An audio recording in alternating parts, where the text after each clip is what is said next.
You're watching College Football Now. I'm Harrison Graham. He is James Yoder. Live Q&A for you guys. Use hashtag CFB to get your questions on the show. Continuing our National Signing Day discussion here. Use hashtag CFB to get your question on the show. It can be recruiting, college football playoff, any question college football related. We will answer them for y'all. Garrett DeWitt, we'll start there. After Minnesota's big year, how is their recruitment going? I know PJ Fleck, last time I checked, they had a top 30 class coming in. Haven't checked in the last couple of hours. They have the number 9 class in the Big Ten, though. So, it did not take off. A lot of players, 26 players for Minnesota, but they didn't necessarily get the high-end players. They didn't steal anybody from out of state. So it's definitely a bit of a volume class, but number 32 nationally, so not terrible. We said Purdue number 7 inside that top 30, Iowa, and then Minnesota. So back half of the Big Ten in a lot of ways, but good enough to be an 8-4 team, in perpetuity. But I don't think it's the kind of talent that's going to kind of pop them up to be the next Wisconsin of the Big Ten West. PJ Fleck, to me, in a lot of ways, is like a Gary Patterson at TCU, where he can turn 3-stars into really good college players. Like, obviously, he didn't have the longevity of a Patterson or like a Kirk Ferentz or someone like that, but he's shown with his team this year. It's not like they have perennial top-end talent, and they beat a team like Penn State. So 32 in the country, that's a pretty good haul for him. I would expect him to coach him up. I'll be curious to see how long he stays at Minnesota. Next up here, Tyler Avern. Was Eli Drinkwitz jumping to Mizzou a little premature after 1 year at App State? Certainly Mizzou would probably have liked to have gotten someone more established, but it's Missouri and the SEC. What is realistic for that program? I don't mind going up with more of a young up-and-comer rather than kind of a guy who's cycled around several programs and is more of like a 7-5 all-time coach. I mean, App State looked good this year. Lost one game. Beat both Carolina schools. 1 year, though, is a little bit of it's a question mark. It's a bit of a risk. Was he just riding the coattails of Scott Sutherland, who went to Louisville, their last coach? They did a nice job, so maybe they're looking at that and saying, hey, he turned Louisville back to a bowl team this year. Scott Satterfield. What did I say? Kiefer Sutherland is their old coach. Scott Satterfield, the guy that just went to Louisville. But nevertheless, I think it's a little premature. I will agree with kind of what he's probably more of a secondary target. I don't think it's a great jump for Missouri to be taking that kind of risk on a guy with that little experience. Next question up, though, coming from Raw Fusion. Who will be the number 1 pick in the 2020 NFL Draft? Harrison, you can take it first stab at it. I think it's Joe Burrow, unless the combine's really bad and they decide, NFL scouts and some of these teams, like the Bengals, who probably are going to have the number 1 pick, say we don't love his arm strength, because he's not going to wow you with his ability to rip the ball. He can make all the throws. He's not Mahomes back there slinging it, sidearm 60 yards down the field. Very accurate when he's comfortable in the pocket. I still think it'll be Burrow, but Chase Young's the best prospect. Is it guaranteed the Bengals are getting the first pick now? Has that been decided? They lose out and the Giants or the Dolphins, they need to lose one more game. One of their final two, right? Okay, cool. So and even then, they still make the Bengals. They should take Joe Burrow. He's from Southern Ohio. His dad was a coach at Ohio University, went to Ohio State for 3 years. So I still think it would be good. But, hey, who else is an Ohio kid in a lot of ways? Not from high school, but Ohio State. Chase Young, a lot of question marks on that team. It'll be one of those two players, if you ask me. They got to sell their program. They need a quarterback. They need that franchise to get something to believe in. As great as Chase Young is, that's not putting butts in the seat. A new quarterback will. I think Joe Burrow will be heading to Cincinnati. Next up, John Friedian. Expectations for Texas A&M in year 3 of Jimbo Fisher after 2 straight seasons of top 10 classes. This has been a talking point. I said coming into this year, try not to judge A&M too harshly because the schedule is just absolutely brutal, and that's how it turned out. They lost 5 games against top 10 teams, played the number 1 team in the country 3 times, I believe, which is the first time ever, I believe. Albeit needed to be a little more competitive in some of those games. 2020 is a big year, though. Year 3, at this point, it's mostly his players. You got to take a step. 7-5 this year. I think 9-3 is what you need to be shooting for next year.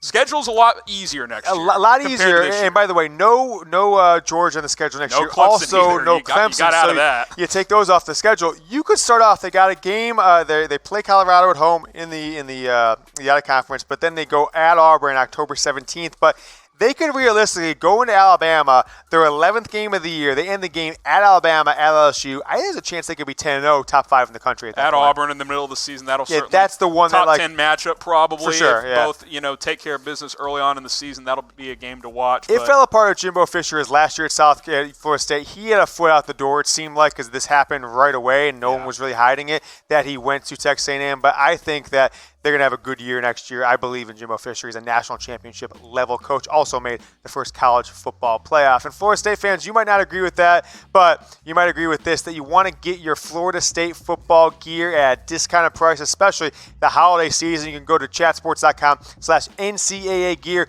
redirect to the sale price on all kinds of college football items like that Florida State hoodie, this Ohio State Nike hoodie, up to 50% off. You could get jerseys for $74.99. 25% off jerseys. How about this Texas burnt orange Nike hoodie? You give this to your son, your dad, your boyfriend, your girlfriend. San Antonio for the Alamo Bowl. Oh, man, that's a shot at them. How about if you're a Michigan fan going to chilly Orlando for the game against, it's going to be a chilly reception for Michigan after maybe they lose to Alabama. You can cut off the sleeves. You can be like Belichick.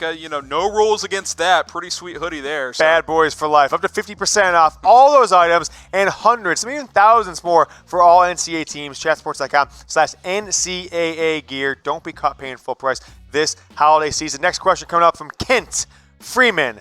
What is y'all's thought on Mike Norvell at FSU? And how does it play out with this class coming in? I think 21st ranked class is where they're sitting as of the last hour or so. They were outside the top 30 about 10 days ago, so pretty good work for Norvell. Florida State, we just talked about Jimbo.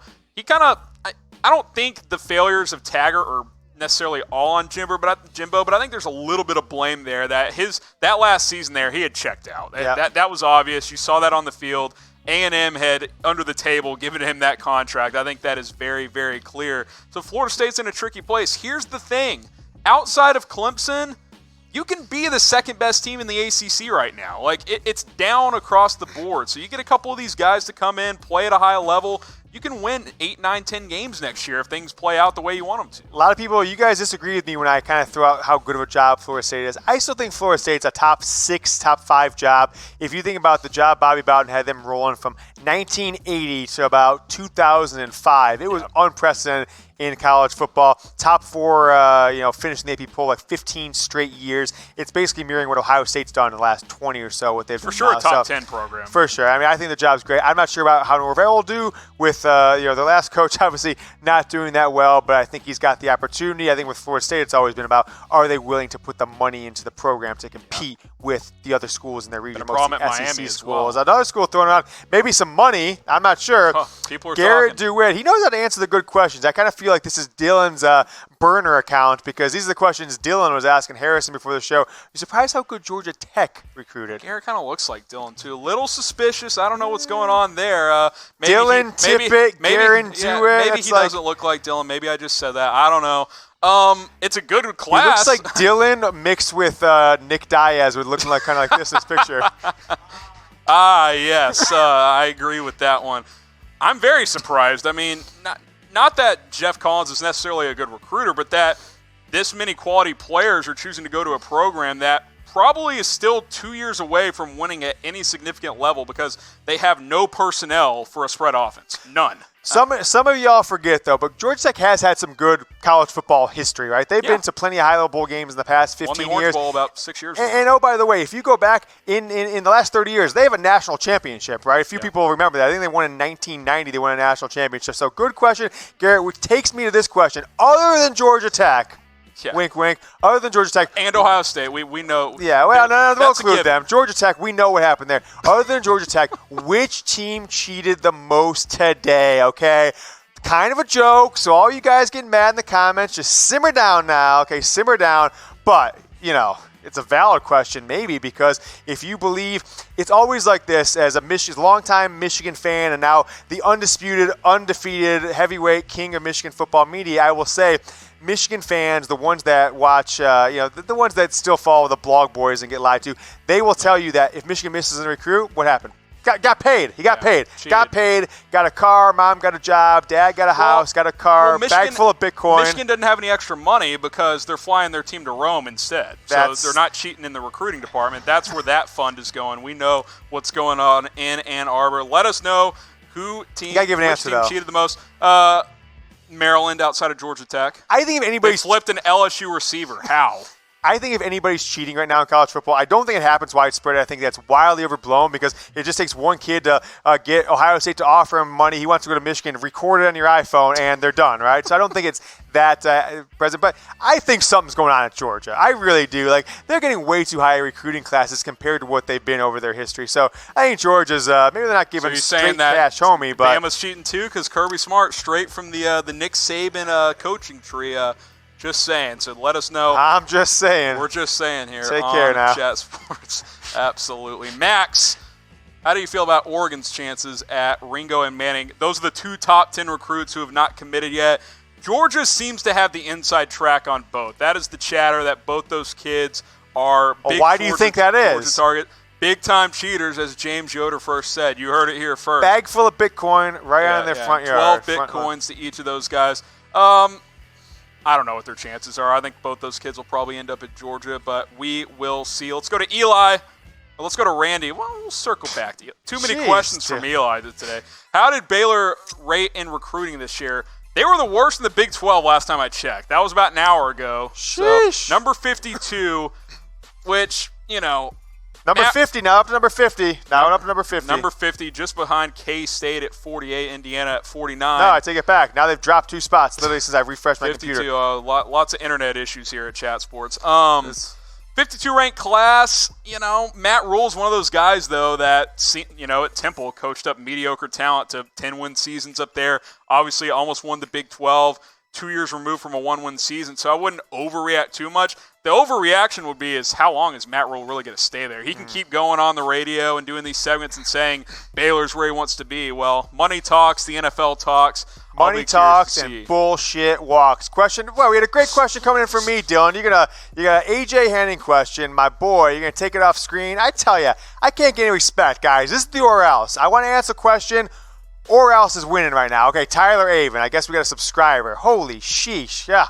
Whatever. Good question. What can you tell us about A.J. Henning, Michigan's only recruit inside the top 100, their best recruit, skill position player, running back, wide receiver. I like to compare Michigan football players sometimes to their predecessors. It makes players, makes fans easier to understand what they're getting in recruit. I think A.J. Henning is a Mario Manningham, but maybe a step slower, right? I think he's versatile like Manningham. I think he's going to make an impact his freshman year. Inside, outside guy. Like Manningham, yeah. He could play in the slot. He could go deep on the outside. His biggest concern is going to be obviously his size, right? Is he going to take a hit in college, get hurt? But with Giles Jackson and A.J. Henning, I think Michigan's going to have a really strong set of young, slot, versatile, kind of speed and space receivers, two of the best in the Big Ten. Ohio State's going for some of the guys Michigan's got in past years, the bigger receivers.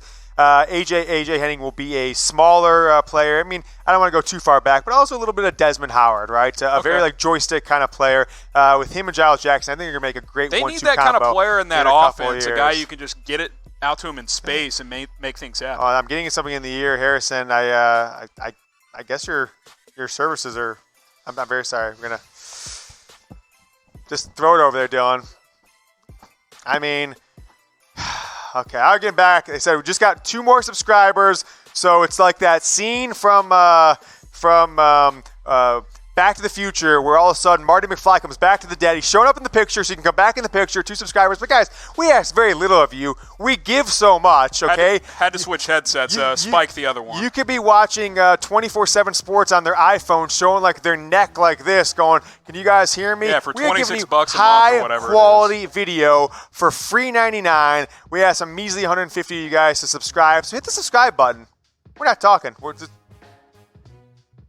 Okay, so we can't do that. We've got to talk. Nevertheless, get us some subscribers. Apparently, we just got 2 because Harrison just regained his employment. I've been told it's my last chance. Yeah, last chance. You saw me walk off screen. Got the high wigs at Chat Sports. We'll give you one more chance. So what you guys are doing is you are saying the bureaucrats, the penny pushers, the fat cats, you like them better than you. We are the men of the people. We're here late into the evening on a Wednesday, just bringing you coverage. Just give us a subscribe. We ask for so little. Entering hour 18 of work today. We give so much. I've taken 2 sips of water in the last 90 minutes. Just give me a subscribe. What do I got to do here? Give me a subscribe. Brady, subscriber, I think. If you haven't subscribed, Brady, please do. What did Georgia end up being rated in the recruiting class this year? We had our top 25 classes earlier, but where did they end up finishing? Number 6, number 5? I don't have it at the top of my head. They jumped A&M.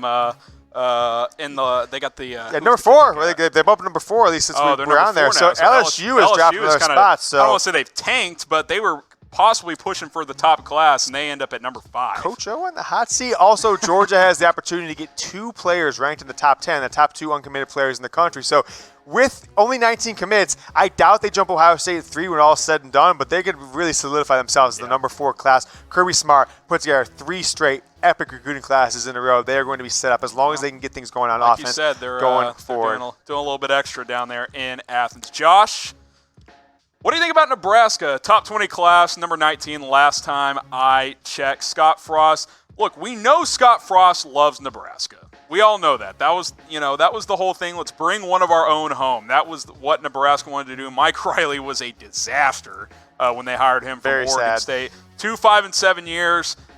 They've kind of done the same thing 2 years in a row, where early in the season, a lot of hype, don't play well. Then later in the year, they kind of play better, but it's too late.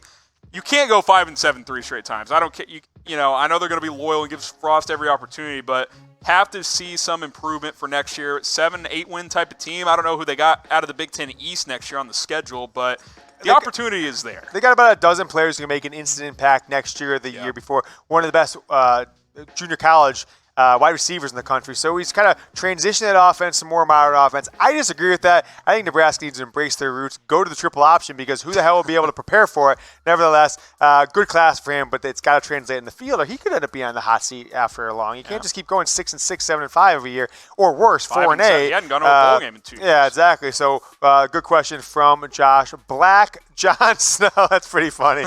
Black Jon Snow from obviously from Game of Thrones fame. Clemson has been paying that bag. Dabo bag? Is that what he's getting at there? Yeah. I don't know. Well, dat means that, but I think he may be combining it. The bag, Dabo, dat bag. I'll say this. We're somewhat joking when we're accusing teams of cheating. I will say, though, would it shock anybody if we woke up one day, huge Clemson recruiting scandal? Like,